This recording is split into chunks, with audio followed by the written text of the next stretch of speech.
नमस्कार, मैं रवीश कुमार। यूपी का डीजीपी कौन होगा, इसे लेकर बड़ी लड़ाई छिड़ गई है। कार्यवाहक डीजीपी बनाते बनाते लगता है मुख्यमंत्री योगी आदित्यनाथ अब तंग आ चुके हैं। उन्हें स्थायी डीजीपी चाहिए, लेकिन उसका नाम दिल्ली से नहीं, लखनऊ में उनकी मेज पर तय होना चाहिए।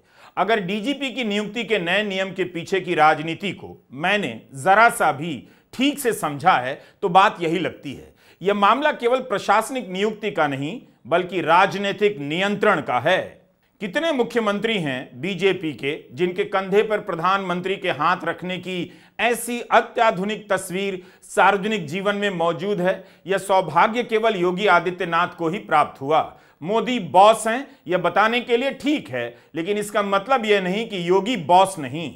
लोकसभा चुनाव में यूपी जैसे बड़े राज्य के मुख्यमंत्री का फोटो पोस्टर पर नहीं था, केवल प्रधानमंत्री मोदी का ही था।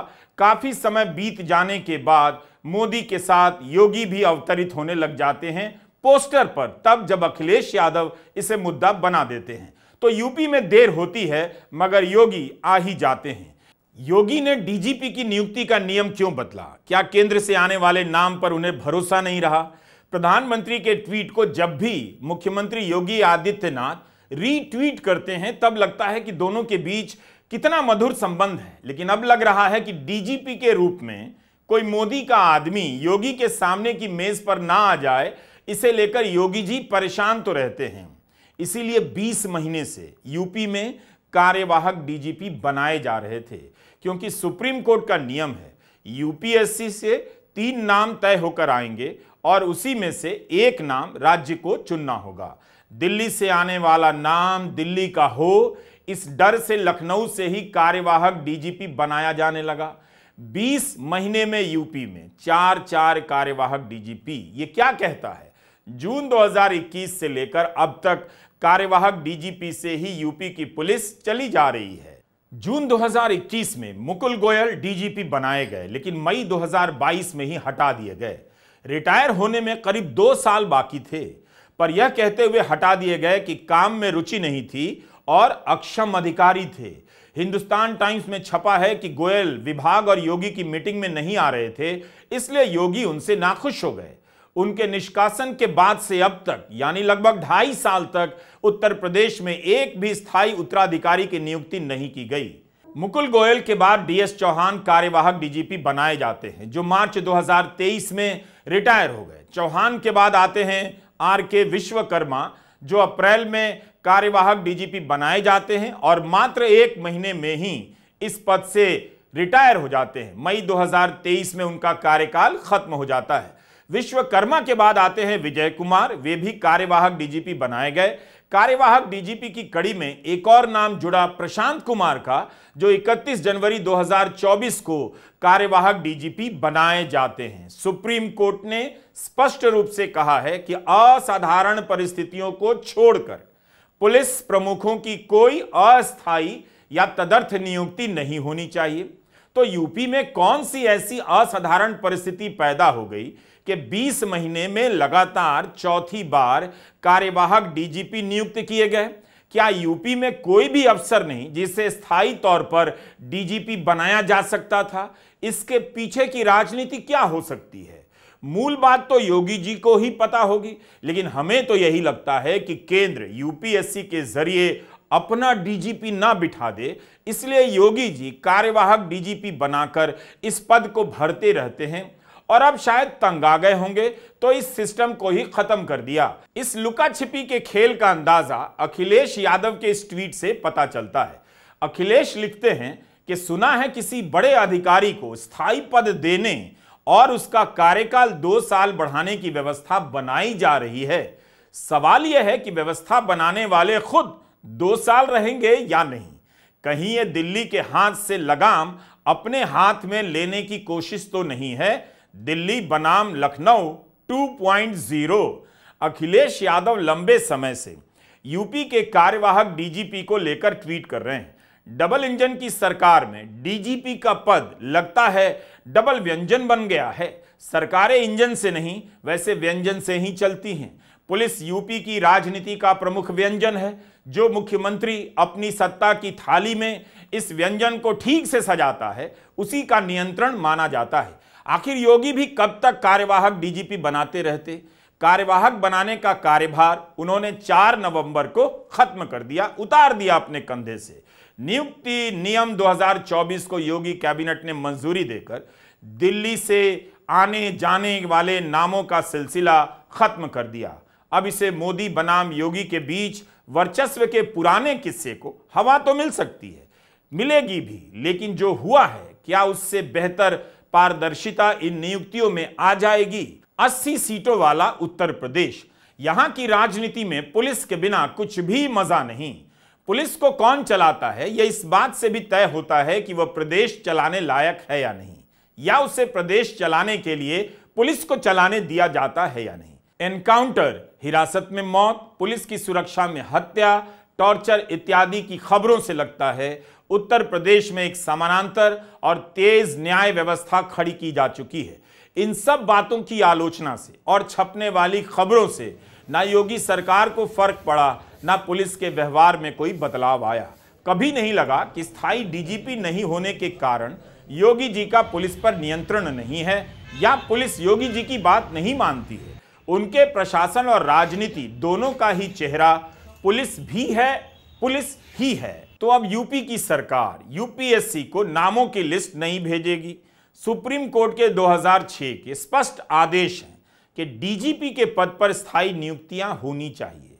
यह पुलिस फोर्स में स्थायित्व के लिए बहुत जरूरी है।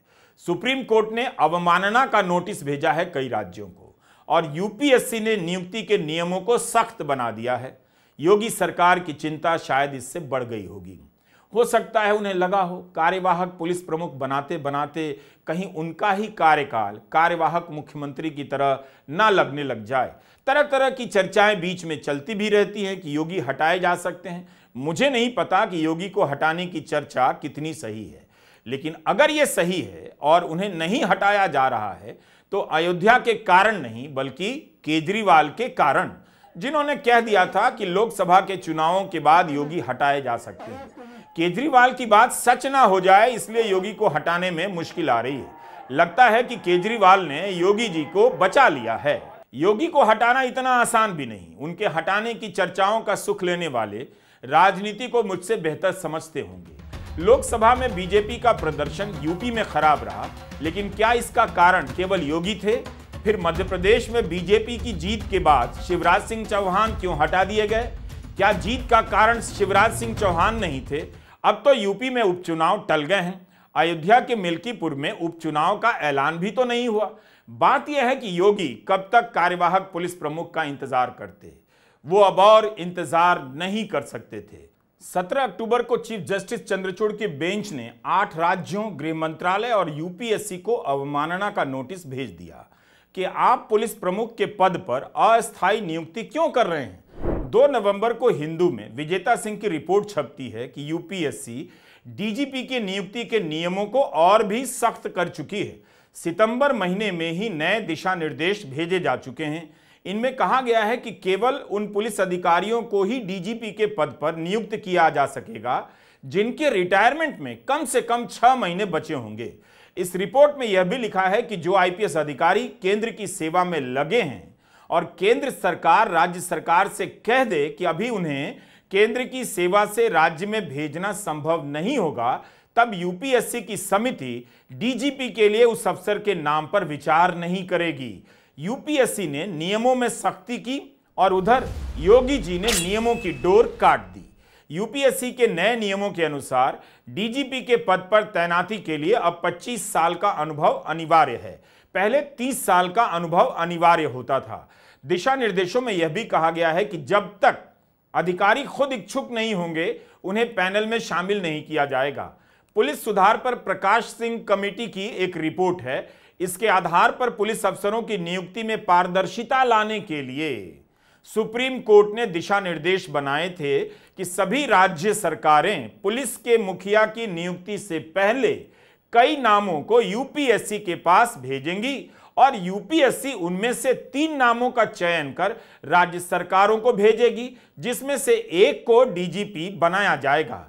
लेकिन अब योगी ने नया नियम बना दिया। डीजीपी के पद पर स्थायी रूप से नियुक्ति के लिए यूपीएससी को लिस्ट भेजने की जरूरत नहीं रही। नए नियम के अनुसार डीजीपी को 2 साल के लिए नियुक्त किया जाएगा। चर्चाएं चल रही हैं कि प्रशांत कुमार को पूर्णकालिक डीजीपी बनाया जा सकता है। उन्हें इसी साल 31 जनवरी को कार्यवाहक डीजीपी बनाया गया था। प्रशांत कुमार 2017 से ही कई प्रकार के प्रमुख पदों पर तैनात रहे हैं। योगी आदित्यनाथ सरकार में एडीजी कानून व्यवस्था से पहले एडीजी मेरठ जोन के पद पर रहे। उनके पास कार्यवाहक डीजीपी के अलावा डीजी कानून व्यवस्था और डीजीपी आर्थिक अपराध शाखा का भी कार्यभार है। 1990 बैच के अधिकारी हैं। अगर प्रशांत कुमार डीजीपी बनाए जाते हैं तो उनसे सीनियर कई अफसरों का डीजीपी बनने का सपना समाप्त हो जाएगा। लेकिन नौकरशाही में तो सपने टूटते ही रहते हैं। यह कोई बड़ी बात नहीं है। कितने ही योग्य अफसरों को किनारे बिठा दिया गया। केवल इसी का हिसाब लगाया जाए तो भारतीय व्यवस्था का भयानक चेहरा सामने आ जाएगा। वर्षों से कई अफसर अच्छी पोस्टिंग का इंतजार कर रहे हैं। या तो किताबें पढ़ रहे हैं या किताब लिख रहे हैं या किसी अच्छे ज्योतिष से अपना हाथ दिखवा रहे हैं अच्छे दिन कब आएंगे। आईएएस आईपीएस काफी सक्षम अधिकारी होते हैं। अगर उनके साथ किसी भी प्रकार का अन्याय हो रहा है तो उम्मीद की जानी चाहिए कि वे अपनी लड़ाई खुद लड़ लेंगे। नौकरशाही का जुल्म जनता भुगतती रहती है, उसकी लड़ाई जनता नहीं लड़ती। भारत में कौन सा सिस्टम नियमों से चलता है आप जानते हैं। जिन पर जिम्मेदारी है कि वे सिस्टम को नियम से चलाएं, वही नहीं चला रहे तो उनके मामले में नियमों का पालन क्यों होना चाहिए। जो ध्वस्त हो चुका है उससे नया निर्माण नहीं होता है। अगर किसी बैच के अफसर को लगता है कि उनका प्रमोशन नहीं हुआ, अन्याय हुआ, तो वे अपनी लड़ाई लड़ सकते हैं। बाकी ऐसी चर्चाओं से बहुत दूर रहिए। पद का सुख केवल नौकरशाही में नहीं मिलता, पार्टी में भी बंटता है। इसी साल अप्रैल में यूपी के डीजीपी पद से रिटायर होने के बाद विजय कुमार और उनकी पत्नी अनुपमा बीजेपी में शामिल हो गए। उनका कहना था कि प्रधानमंत्री मोदी और मुख्यमंत्री योगी के नेतृत्व में प्रदेश में कानून व्यवस्था काफी बेहतर हुई है और इसी से प्रभावित होकर हमने पार्टी में शामिल होने का फैसला किया।